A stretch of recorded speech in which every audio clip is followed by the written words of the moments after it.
Disclaimer, यह एक काल्पनिक रचना है। नाम, पात्र, व्यवसाय, स्थान, घटनाएं और घटनाएं या तो लेखक की कल्पना की उपज हैं या काल्पनिक तरीके से इस्तेमाल की गई हैं। वास्तविक व्यक्तियों, जीवित या मृत, या वास्तविक घटनाओं से कोई भी समानता पूरी तरह से संयोग है। लगभग रात के 12 बजे सिटी नाइट क्लब में भीड़ उमड़ी पड़ी थी। सभी लोग नशे में धुत होकर नाच रहे थे। कुछ लोग अपनी बंदी के साथ व्यस्त थे, तो कुछ सुट्टा फूंक रहे थे। उन सभी के नशेबाजी और बिगड़े हुए मूड को दूर खड़ा एक आदमी देख रहा था। उस आदमी का पूरा शरीर नकाब से ढका हुआ था। उसकी आंखें समुद्र सी गहरी थी। वह ना जाने क्यों इधर उधर सबको छानबीन की नजरों से देख रहा था। अचानक से उस आदमी का फोन बजने लगा। मोबाइल को कान में लगाकर वह आदमी हल्के आवाज में बोला, मैं इंडिया पहुंच गया।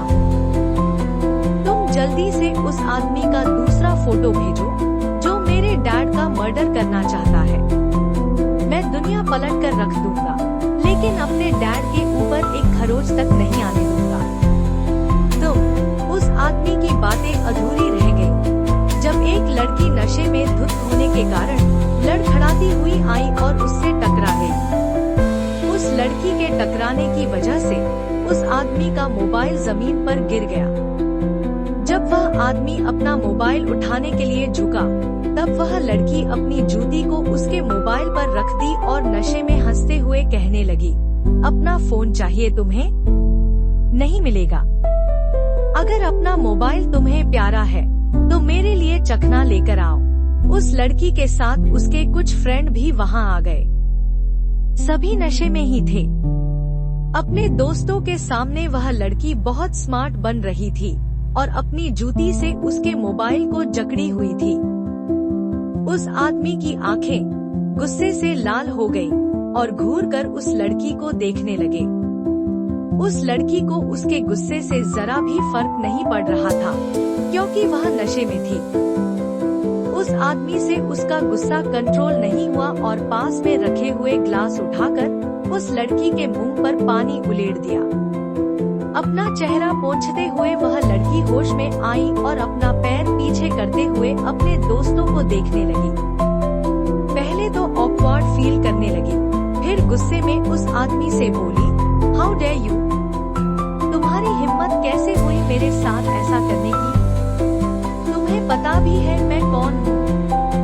मैं कीर्ति दीवान हूँ, दुर्गा देवी और संजय दीवान की बेटी।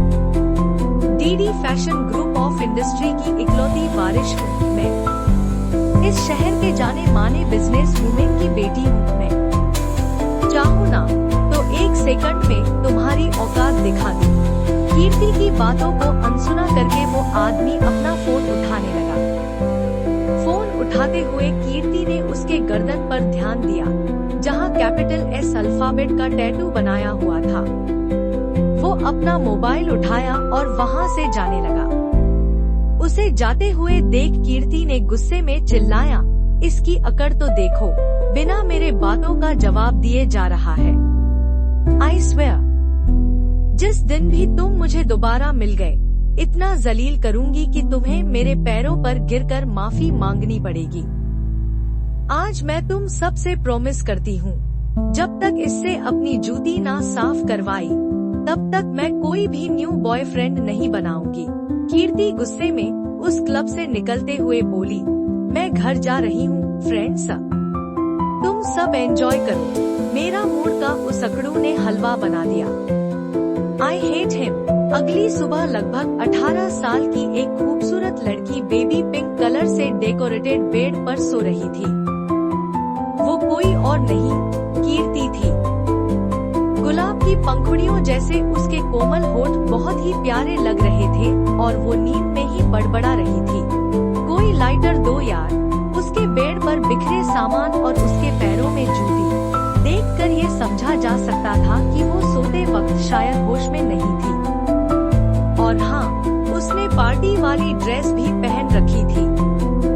उसकी नींद का सफर आगे बढ़ता उससे पहले ही उसके कानों तक एक आवाज पहुंची, कीर्ति, कीर्ति बेटा, अब तुम उठ जाओ। दोपहर होने वाली है और तुम अब तक नहीं उठी हो। कीर्ति ने सोते हुए कहा, थोड़ी देर और डैड, मैं जस्ट अभी तो सोई थी। हाथों में 2 कप कॉफी लिए कीर्ति के पापा उसके कमरे में आ गए। कीर्ति को अभी भी बेड पर पड़े देख बोले, हे भगवान, ये लड़की मुझे भी घर से निकलवाएगी। उठ जा मेरी माँ, अब तो उठ जा। कीर्ति फिर भी नहीं उठी। तब उसके पापा ने कहा, अगर अभी के अभी तू नहीं उठी तो मैं डीडी को कल रात की सारी बातें बता दूंगा। जब उसने कोई रिएक्शन नहीं दिया तो उसके पापा ने उसे आखिरी बार वार्न करते हुए कहा, देखो कीर्ति, मैं अब बताने जा रहा हूँ, सुन रही हो न तुम? मैं कॉल करने ही वाला हूँ। बता दूंगा कि कल तुम फिर से पार्टी करके घर लेट से आई थी। इतना सुनते ही कीर्ति फटाक से उठ गई और उठकर अंगड़ाई लेते हुए बोली, डैड, आप भी ना, हर बार आप ब्लैकमेल करके ही मुझे उठाते हो। आपको पता है, ड्रीम में मैं वर्ल्ड टूर पे निकली थी। घर के चिक चिक पिक पिक से दूर कॉफी उठाते हुए कीर्ति के पापा संजय दीवान ने कहा, चल ड्रामा क्वीन, अब जल्दी से कॉफी पीते हैं। हम दोनों को ही साथ में कॉफी पीनी पड़ेगी, क्योंकि तुम्हारी मॉम दुर्गा देवी दीवान जी को तो अपने काम से फुर्सत ही नहीं रहता। अभी भी ऑफिस जाने के रास्ते में होगी। कुछ देर पहले ही तो गाड़ी लेकर निकली है। सड़क पर तेज रफ्तार से चलती हुई गाड़ी में बैठी एक औरत किसी से फोन पर बात कर रही थी। Sameer, let me know, are you free और नॉट? उधर से समीर ने माथे पर सिकंज लिए बोला, yes ma'am, of course free. After all I am the supervisor of your company. Then मैं आपके लिए फ्री कैसे नहीं रहूँगा? आप बताइए डीडी मैम, क्या काम है? डीडी ने अपना फरमान सुनाते हुए कहा, तुम दीवान मैसन जाओ और कीर्ति को नींद से उठाओ, क्योंकि इसके पापा तो उसे उठाने से रहे। मैं मीटिंग्स के लिए लेट हो रही हूँ। समीर, तुम जल्दी से मेरे घर जाओ और मुझे अपडेट करो। इतना सुनते ही समीर के चेहरे पर अचानक से स्माइल आ गई। डीडी ने तो फोन काट दिया, लेकिन समीर अभी भी कान में ही फोन लगाए हुए था। कान में फोन लगाए हुए मुस्कुराते हुए समीर सोचने लगा, ओ कीर्ति, तुम्हारे पास आने का एक और मौका मुझे फिर से मिल ही गया। जब भी मैं तुम्हारे पास आता हूँ, तुम्हारी खूबसूरती तो दिन व दिन बढ़ती ही जाती है। आ रहा हूँ कीर्ति, तुम्हारे पास। समीर के कान में लगा फोन अचानक से रिंग करने लगा। समीर झटक गया और अचानक से फोन को हाथ में लेकर डरते हुए कहने लगा, कहीं डीडी मैम ने सुन तो नहीं लिया? अगर वो जान जाएंगी कि मैं उनकी बेटी कीर्ति से प्यार करता हूँ, तो वो क्या करेंगी मेरे साथ? मुझे अपनी कंपनी से तो निकालेंगी ही, साथ में मुझे जिंदा भी नहीं छोड़ेगी। वैसे भी DD fashion group of industry के तो फेवरेट एम्प्लॉय नारायण सिंह जी हैं। मैं तो बस एक एम्प्लॉय हूँ, लेकिन उनको तो इस इंडस्ट्री के मालिक से भी ज्यादा भाव मिलता है। ओम नमः शिवाय का उच्चारण करते हुए नारायण सिंह जी ने भगवान के सामने प्रणाम किया और भगवान का आशीर्वाद लेकर माथे पर अपना हाथ फेरते हुए बोला, हे भगवान, मैं हर रोज की तरह आज भी यही मांगूंगा कि मेरे परिवार और इस इंडस्ट्री पर हमेशा कृपा बनाए रखिए, क्योंकि जिस परिवार की खुशी मैं चाहता हूँ, उसका पालन पोषण तो इसी इंडस्ट्री की कमाई से होती है। इतने सालों से मैं इस इंडस्ट्री का मैनेजर हूँ और डीडी मैम का मेरे ऊपर भरोसा कभी टूटने नहीं देना भगवान जी। प्रणाम करके वो व्यक्ति एक केबिन में गया, जिसके बाहर लिखा हुआ था DD fashion group of industry manager cabin. अंदर जाते ही उस आदमी को नजर टेबल पर गिरे पड़े नेमप्लेट पर पड़ी। उस आदमी ने तुरंत इस नेमप्लेट को उठाया, जिसमें लिखा था नारायण सिंह। नारायण सिंह के बैठते ही बाहर से किसी ने नॉक किया। नारायण सिंह ने पेपर को पलटते हुए कहा, यस कम इन। अंदर 2 लड़कियां आईं और ग्रीट करते हुए नारायण सिंह के परमिशन पर सामने बैठ गई। नारायण सिंह ने कुछ देर की पूछताछ के बाद कहा, आप लोगों का मैंने 3 राउंड में टेस्ट लिया है और आप सभी ने काफी अच्छा किया। You are selected for this role। आधा तो मैंने काम सिखा दिया है और आधा अभी सिखा देता हूँ। दोनों लड़कियाँ खुश होती हुई बोली, thank you so much sir. मेरा तो सपना सच हो गया यहाँ काम करने का। आप जल्दी से यह बताइए कि डीडी कहाँ है, जिसके अंडर मुझे काम करना है। मैं जल्द से जल्द उनसे मिलना चाहती हूँ। डीडी मैम से मिलवाइए सर। तभी नारायण सिंह ने कहा, डीडी मैम आ ही रही होंगी, रास्ते में होंगी, तुम तीनों मिलकर जाना उनसे। मुझे तो लगता है वो आ भी चुकी होंगी। बड़ी सी गाड़ी से उतरकर डीडी बड़े से बिल्डिंग के ऊपर अपनी गर्दन ऊंची करके देखने लगी, जिस पर लिखा था DD fashion group of industry. DD ने अपनी नजरें सीधे उसकी कलाई में बंधी घड़ी पर की, जिसे देखते हुए बोली, फास्ट डीडी फास्ट। ऑलरेडी तू मीटिंग्स के लिए लेट हो चुकी है। थोड़ी देर बाद मीटिंग्स खत्म होते ही दरवाजे पर नारायण सिंह आए और बोले, मैं आई कम इन मैम। डीडी मुस्कुराते हुए बोली, नारायण सिंह जी, आपको भी पूछने की जरूरत पड़ती है? आप इस इंडस्ट्री के सबसे भरोसेमंद एम्प्लॉय हो। आपके लिए अब ये फॉर्मेलिटी खत्म हो चुकी है। आप आइए ना, अंदर आइए। नारायण सिंह अंदर गए और बोले, मैम, मैंने आपके लिए 2 असिस्टेंट को ढूंढ लिया है। क्या मैं उसे अंदर बुला लूं? जी बिल्कुल, बुलाइए ना, डीडी ने कहा। फिर नारायण सिंह के कहने पर दोनों लड़कियां अंदर आईं। डीडी मैम को ग्रीट किया दोनों ने। फिर डीडी ने कहा, आप दोनों को सर ने आपका जॉब समझा दिया है ना? जी मैम, मैंने समझा दिया है। अगर आप भी कुछ पूछना चाहती हैं, तो पूछ लीजिए इनसे, नारायण सिंह ने कहा। फिर डीडी ने मुस्कुराते हुए कहा, कैसी बात कर रहे हैं आप पर मुझे पूरा भरोसा है। आपने इन्हें सेलेक्ट किया है ना? ये दोनों अच्छे ही होंगे इस काम के लिए। तो आप दोनों अपना नाम यहाँ लिख दीजिए। नारायण सर कल आप दोनों का आईडी बनवा देंगे। आप चाहे तो आज से भी ज्वाइन कर सकते हैं। ठीक है मैम, कहकर दोनों लड़कियां मुस्कुराईं। नारायण सिंह ने कहा, इनका नाम टीना और मोनी है और मैं चलता हूँ। कहाँ? आप कहाँ चले? डीडी ने सवाल किया। नारायण सिंह ने कहा, आपको बताया था ना, आज मेरा बेटा सिद्धार्थ आ रहा है, उसे लेने जाना है मुझे। अच्छा, आपने बताया था मुझे। जाइए जाइए, जल्दी जाइए। और हाँ, उसे मुझसे जल्द से जल्द मिलवाइएगा। आप सिद्धार्थ को सीधा यहीं ले आइएगा, मैं उससे मिलना चाहती हूँ। आपने बहुत मेहनत करके उसे पढ़ाया लिखाया है। आज वो फॉरेन से रिटर्न आ रहा है, मैं भी देखूं कैसा दिखता है अब वो। डीडी ने मुस्कुराते हुए कहा। एयरपोर्ट के बाहर एक खूबसूरत नौजवान लड़का एक हाथ में लगेज लिए, दूसरे हाथों में टाइम देखते हुए इधर उधर देख रहा था। उसके हाथों में मसल्स और कानों में हेडफोन थे। उसके स्लीवलेस टी शर्ट की वजह से उसकी चौड़े बाजुओं और फोर आर्म्स की मसल्स दिख रही थी। उसके गले में लंबे रुद्राक्ष की माला देखकर अंदाजा लगाया जा सकता था कि वो धर्म को बहुत मानता है। अपने पॉकेट से फोन निकालकर कानों में लगाकर बोला, डैड, वेयर आर यू? मैं कब से आपका वेट कर रहा हूँ। अगर आप जिद न किए होते तो मैं कब का घर पहुँच जाता। नारायण सिंह रोड के उस पार ही खड़ा था और फोन पर अपने बेटे से बोला, मैं पहुँच गया बेटा, रोड के सामने देखो, मैं आ रहा हूँ। सिद्धार्थ ने फोन रख दिया। तब तक इतने में नारायण सिंह उसके सामने आ गए।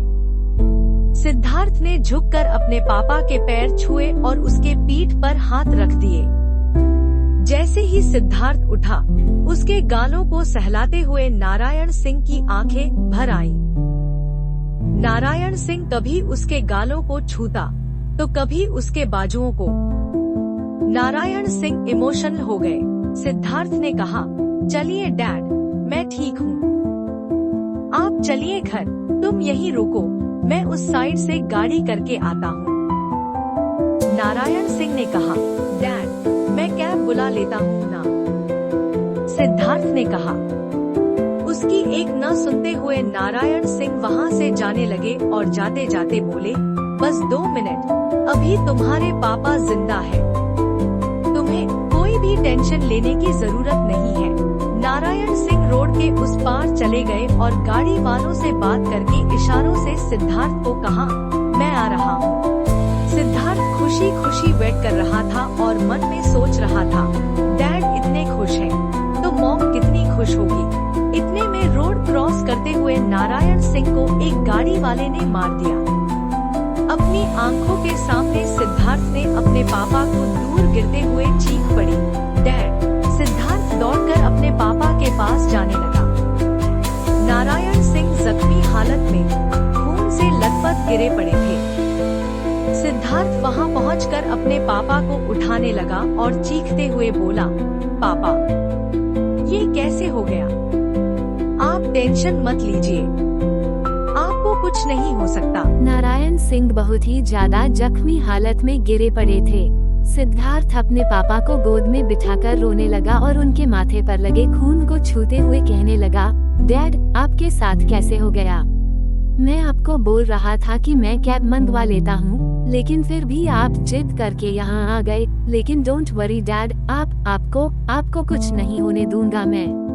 आप बिल्कुल भी चिंता नहीं कीजिए, मैं अभी आपको हॉस्पिटल ले चलता हूँ, आपको कुछ नहीं होगा। पापा, आप बस कुछ देर हिम्मत रखिए, आपको कुछ नहीं हो सकता। इतने में वहाँ बहुत सारे लोग इकट्ठा हो चुके थे। कुछ लोगों ने तो अब तक एम्बुलेंस को कॉल भी कर चुके थे। सिद्धार्थ मदद की उम्मीद में इधर उधर देखने लगा।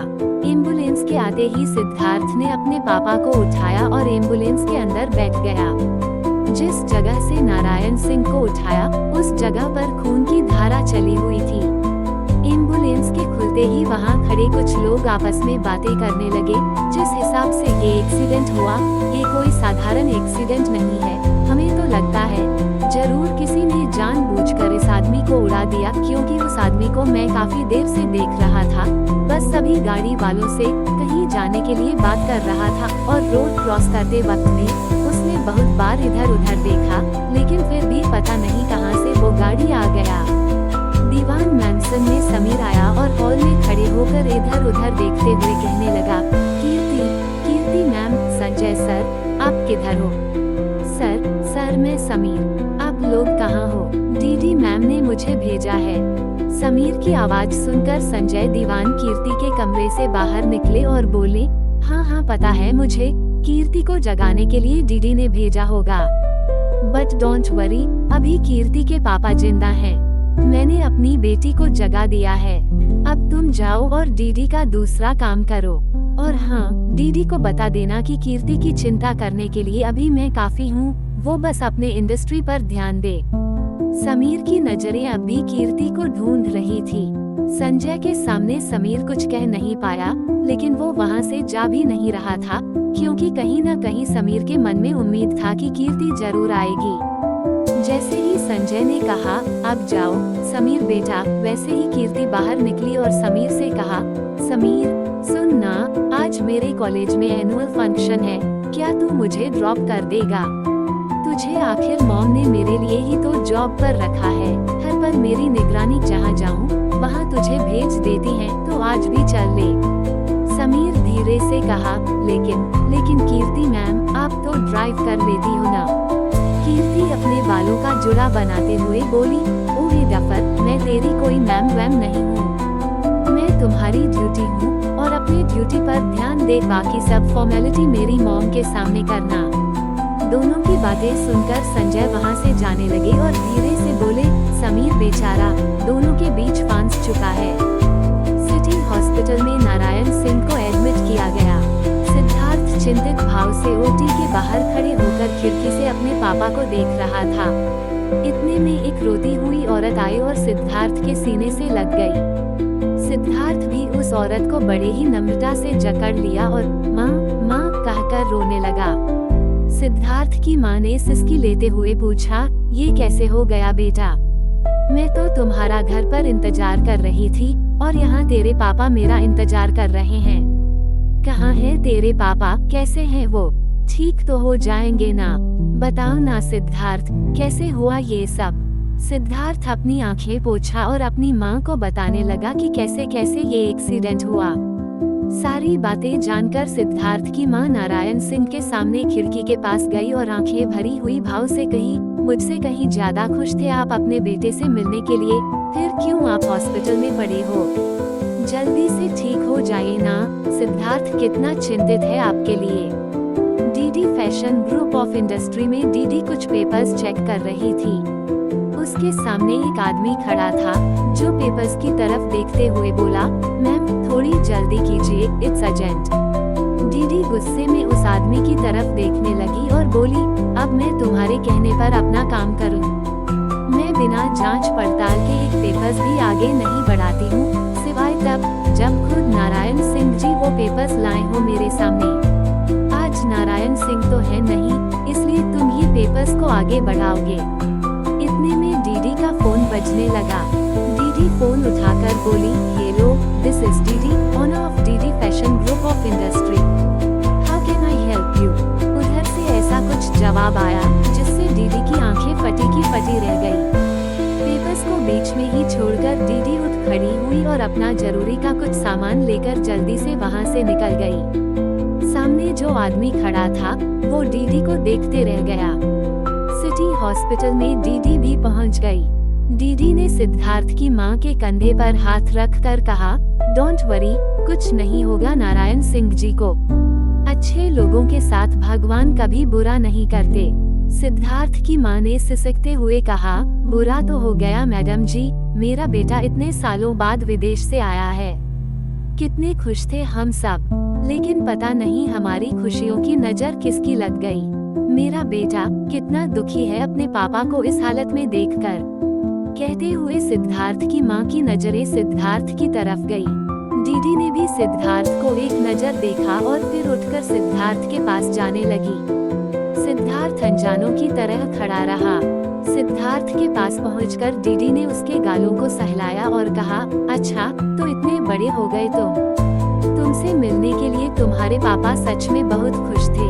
वो इतने खुश थे कि जब तुम यहाँ आने का टिकट करवाए थे तब से वो छुट्टी लेकर रखे हैं मुझसे। उनका कहना था कि चाहे कुछ भी हो जाए सिद्धार्थ को पिकअप करने तो मैं ही जाऊंगा। वो तुमसे बहुत प्यार करते थे बेटा, इसलिए मैं कहती हूँ कुछ नहीं होगा उन्हें, तुम चिंता मत करो। सिद्धार्थ बिना कुछ बोले खड़ा रहा। उतने में ओटी से एक डॉक्टर बाहर आए और इनके पूछने पर उन्होंने कहा, नारायण सिंह का ब्लड बहुत ज्यादा गिर चुका है, यूँ कहें तो सारी की सारी बह चुकी है। हमने ऑपरेशन तो कर दिया है लेकिन कुछ कहना मुश्किल है। अभी मैं उन्हें दूसरे वार्ड में शिफ्ट कर रहा हूँ, इसलिए एक एक करके आप सभी उनसे मिल लीजिए। अगले 1 घंटे बाद हम उनका मेजर ऑपरेशन करेंगे। उसके बाद सिद्धार्थ और उसकी माँ की आंखें भर आई। सिद्धार्थ की माँ से रहा नहीं गया और वो अंदर जाकर नारायण सिंह से बातें करने लगी। दीवान मैंसन में संजय और कीर्ति एक साथ बैठे थे। कीर्ति उन्हें अपना ड्रेस दिखा रही थी और पास में खड़ा समीर मन में सोच रहा था, कीर्ति तुम बहुत अच्छी हो, जरूर तुम्हारे मन में भी मेरे लिए कुछ तो है, तभी तो अपने पापा के सामने भी मेरा साथ दिया। पता नहीं कीर्ति कब वो दिन आएगा जब मैं तुम्हें अपनी दिल की बातें बताऊंगा, फिर डीडी मैम का क्या रिएक्शन होगा। संजय सर और डीडी मैम तो अपना आपा ही खो बैठेंगे जब उन्हें पता चलेगा कि उनकी बेटी से मैं प्यार करता हूँ। हॉस्पिटल में डॉक्टर ने फिर से नारायण सिंह को ओटी में ले जाने लगे। नारायण सिंह को ओटी के अंदर जाते देख सिद्धार्थ और उसकी माँ की धड़कनें तेज हो गई। डीडी सहित सिद्धार्थ और उसकी माँ ऑपरेशन थिएटर के बाहर ही चक्कर काट रहे थे। डीडी बार बार अपनी कलाई में बंधी घड़ी को देख रही थी तो सिद्धार्थ अपने फोन को। सिद्धार्थ की माँ तो बार बार दोनों हाथ जोड़कर भगवान को प्रणाम ही किए जा रही थी। समय बीतता काटा गया और उन तीनों की प्रतीक्षा की गाड़ी समाप्त हो गई। एक डॉक्टर बाहर आया और उनकी धड़कनें 80 की स्पीड से धड़कने लगी। डीडी ने डरते डरते पूछा, डॉक्टर, नारायण सिंह जी ठीक तो है ना? डॉक्टर ने बड़े ही दुख के साथ कहा, आई एम सॉरी, हम उन्हें बचा नहीं पाए। उन्होंने अपनी आखिरी सांसें तोड़ दी। इतना सुनते ही सिद्धार्थ के हाथों से फोन जमीन पर गिर गया। सिद्धार्थ की माँ जहाँ खड़ी थी वहीं जमीन पर गिरने लगी। डीडी की कदमों भी पीछे खिसकने लगी। सिद्धार्थ की माँ और सिद्धार्थ दोनों ने जोर से चिल्लाया, नहीं। डीडी की आंखें भी भरी थी, लेकिन सिद्धार्थ और उसकी माँ को रोता बिलखता देख